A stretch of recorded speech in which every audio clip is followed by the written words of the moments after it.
Game sense is one of the hardest things to learn in Rocket League, and that's what makes it so powerful. It's the skill that separates players who rely on raw speed and mechanics from those who seem to always be in the right place at the right time, the ones who don't need a flip reset to win games because they outsmart everyone on the field. But here's the problem. Most players are trying to develop game sense in the completely wrong way. They think they're improving, but what they're actually doing is reinforcing bad habits and confusion, and that's why today I'm going to break down the 5 biggest mistakes that hold players back from mastering game sense and ultimately from ranking up. And if you avoid just these 5 mistakes, you'll not only stop feeling lost during matches, but you'll finally start seeing the field clearly. You'll know when to push, when to back off, and how to be 3 steps ahead of your opponent without needing to out-mechanic them. So let's start with the biggest one: treating game sense like it's just rotations. The first and probably most common mistake players make when trying to develop game sense is thinking that it's just about rotating properly. They follow guides that say, rotate back post, be last man, shadow defend, and while those tips aren't inherently wrong, they're only scratching the surface. Game sense is decision making. It's reading the game, it's predicting outcomes, it's adapting to new information, and it's being in the right place at the right time for the right reason. It's not just being in position, it's knowing why you're there and what you'll do next. What ends up happening is players start over focusing on positioning rules. They try to move like robots, back post, wait, rotate, but they never ask whether their positioning makes sense for the current play. They're following a plan without understanding the situation. That's not game sense, that's just memorization. What you should be doing instead is developing awareness and anticipation. When your teammate is going for the ball, your brain should already be running through possibilities. If they win the 50, I'm here for the follow-up. If they lose, I rotate out wide.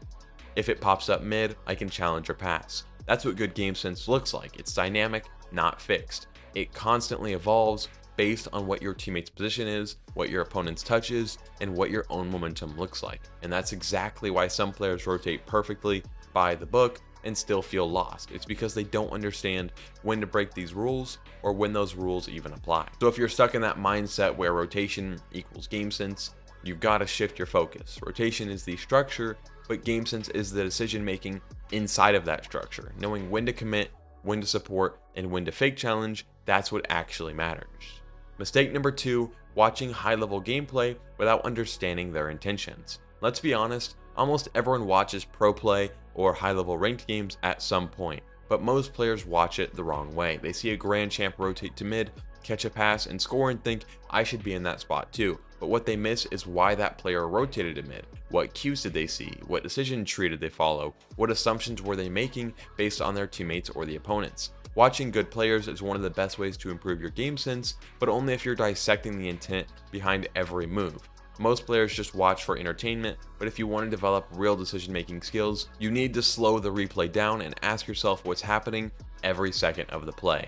Why did that player turn ball side instead of rotating behind? Why did they challenge even though they were second man? Why didn't they grab the corner boost? These are questions you should be asking. Game sense lives in the why, not the what. And here's where most players fail. They try to copy what they saw without adapting it to their own games. What works in SSL might not work at Champ. You don't have the same teammates, the same speed, the same level of trust, so copying the action without understanding the intention is like trying to learn piano by memorizing which keys to press. It only works if the context is identical. If you really want to use high-level replays to build game sense, pick a few players who play your position, slow down the footage, and pause before every challenge, every touch, every rotation, and then ask yourself, what should I do here? And then compare it to what they actually did. That's how you uncover decision-making patterns, and that's how you build real game sense. Mistake number 3, playing on autopilot instead of reflecting. One of the most brutal habits that kills your ability to build game sense is playing on autopilot. You hop into ranked, you queue match after match, and maybe you even feel like you're playing well, but at the end of the day, your rank hasn't changed, or worse, you've gone backwards. The reason is simple. You don't stop and reflect, your brain doesn't learn anything. Game sense doesn't come from time spent in ranked, it comes from awareness, catching your patterns, recognizing your mistakes, and making small adjustments based on what happened. But most players don't reflect at all. They say, I missed the shot, but they never ask why. Was it because you were in a bad position? Were you rushing the play? Were you assuming your teammate would hit the ball when they couldn't? These questions are the gateway to better decision making. If you're not actively reviewing even a few of your replays, you're missing 90% of the learning process, because in game, everything is happening too fast. You're reacting, but when you watch the replay, you get to pause, rewind, and understand what actually led to the mistake. Most people will say, I got scored on because I missed the save, but that's not where the mistake started. The mistake might have started 15 seconds earlier when you wasted boost trying to turn aggressively and ended up out of position. You didn't lose because of the final touch, you lost because your game sense was off way before that moment. So here's the move. After your session, don't just queue again. Pick one replay, watch from your point of view, pause before every major play, and then ask, what was I thinking? If the answer is ever, I don't know, that's your problem. You should always be able to explain why you went for a challenge, rotated into a spot, or used your boost. If you can't justify your moves, they're probably the wrong ones. This isn't about grinding for 5 hours straight. You'll make 10 times more progress in 1 hour if you spend half of it reviewing, identifying patterns, and adjusting your mindset before jumping back in.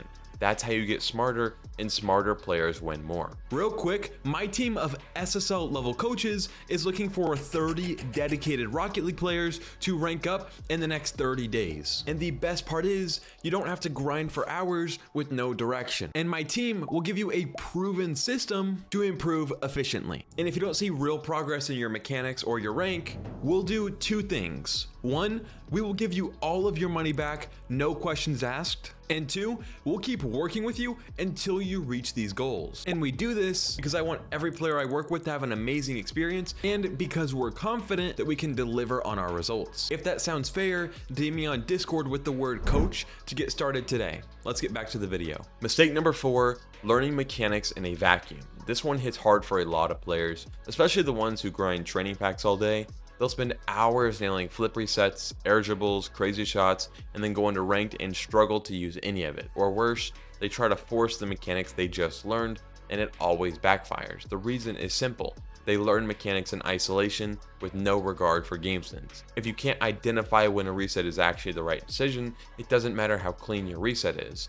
Game sense is what decides if you go for a mechanic. Mechanics are the tools. Game sense is the blueprint that tells you when and how to use them. But what most players do is reverse the order. They grind mechanics first, then try to force them into situations that don't make sense. They air dribble 1v2s, they solo play when passing would have guaranteed a goal, or they miss open nets because they tried to style on the opponent instead of keeping it simple. Game sense tells you when to shoot, when to pass, when to play fast, when to slow down. Without that understanding, even the flashiest mechanic becomes a liability. So the better approach is to develop mechanics within context. Practice wall plays during custom games where you have to read the opponent. Practice flicks while rotating, not just standing still in free play. And most importantly, ask yourself what your goal is before going for a mechanic. If the goal is to create pressure, a strong clear might be better than a risky air dribble. If the goal is to secure a goal in a 2v1, a simple pass beats a 50-50 challenge any day of the week. Mechanics should complement your decision making, not replace it. And here's the part nobody talks about: you don't need crazy mechanics to rank up. You need consistent decisions. If your challenge timing, positioning, and boost usage are clean, you'll outperform someone with flashier mechanics but no idea what they're doing. So next time you're practicing, tie your mechanical practice to a scenario. Don't just practice to look cool, practice to improve your ability to make smart plays. That's how you develop mechanics and game sense together, and that's what actually carries into ranked. Mistake number 5, focusing on the wrong stuff in replays. Let's say you're watching replays, you're putting in the effort, you're trying to reflect and improve, but here's the trap. You're focusing on the wrong things. Most players, when they open a replay, focus on the end result. Did I miss the save? Did I get demoed? Was this a goal? But that's surface level thinking. Game sense isn't about what happened, it's about what should have happened if your decision making was better. The mistake most people make is zooming in too much. They look at the moment they lost possession or got scored on, but they ignore the 10 seconds that led up to it. And 90% of the time, that's where the real mistake happened. You rotated near post when your teammate was already there. You cut across midfield and grabbed the same boost your second man was going for. You took an aggressive line to the ball, even though you were last man. These are subtle choices, but every one of them leads to the moment where you got dunked, demoed, or double committed. If you want to actually improve your game sense through replays, you need to zoom out. Watch how the play develops from earlier. Pause before a challenge and ask yourself, was this challenge necessary? Was I trusting my teammate or trying to take over? Was I playing to control the field or just chasing the ball? Another thing most players do wrong is watching from their own point of view the whole time. but when you do that, you're only reinforcing your own perspective. What you should be doing is switching between all of the players on your team. Watch what your teammates saw. Ask yourself if your positioning gave them a good option or if you boxed them in. Half the time, when you think a teammate made a dumb mistake, the replay shows that you actually left them with no choice. The goal of reviewing replays isn't to assign blame, it's to identify patterns. If you keep getting caught too far forward, there's probably a reason. If you keep double committing, it's probably because your spacing is bad.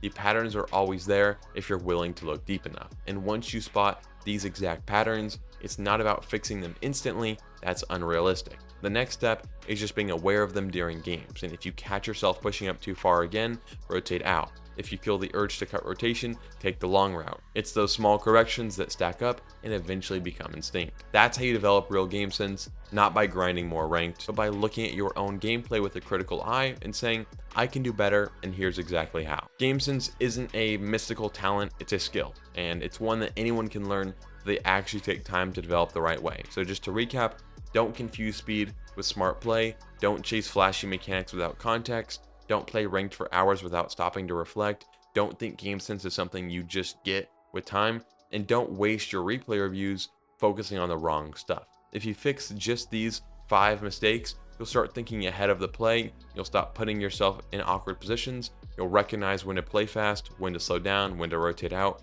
and when to challenge, and when you have that level of awareness, you stop feeling stuck. But if you want to speed up that process even more and get personal feedback on the exact things holding you back, I built something for you. I run a private coaching program where me and my team of SSL level coaches go straight into your replays and tell you exactly what's going wrong. No guessing, no wasted hours trying to figure it out yourself. We break it down, give you a plan, and then help you apply it. If you're serious about ranking up and you want help from someone who's hit SSL over a dozen times and coached players across every rank, the link to apply is below. We work only with a handful of players at a time, so if you're interested, don't wait. This is your shortcut to mastering game sense the right way, and finally, playing Rocket League the way it was meant to be played.